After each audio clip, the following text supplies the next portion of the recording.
civilmedia.mk. Слободно, независно, отворено.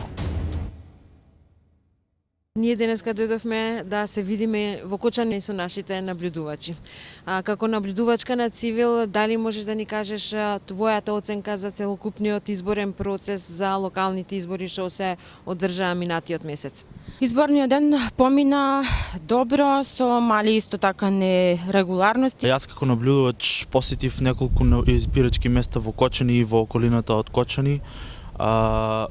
Немаше некакви поголеми проблеми, освен проблемот со фингерпринтот, што беше најголем проблем во првиот круг. Во вториот круг тоа беше намалено. Во глобала, изборниот процес во Кочани и околината во помалите општини помина доста мирно, да не речеме изненадувачки мирно, без поголеми нерегуларности. Најголемите нерегуларности беа со фингерпринтот, но во вториот круг во Кочани сите тие проблеми беа и средени. Останати неправилности поголеми не беа забележани. Сега после изборите, каква е атмосферата во Кочани? Нели со смена на новиот градоначалник, па доаѓа нова партија на власт? Каква е атмосферата? Како се чувствувате? Па со промената на новиот градоначалник,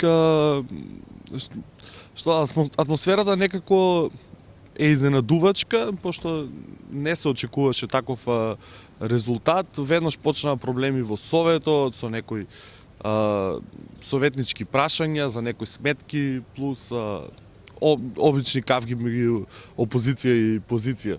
А инаку атмосферата за сега слегна се после изборите и очекуваме да видиме новиот градоначалник што ќе ни покаже.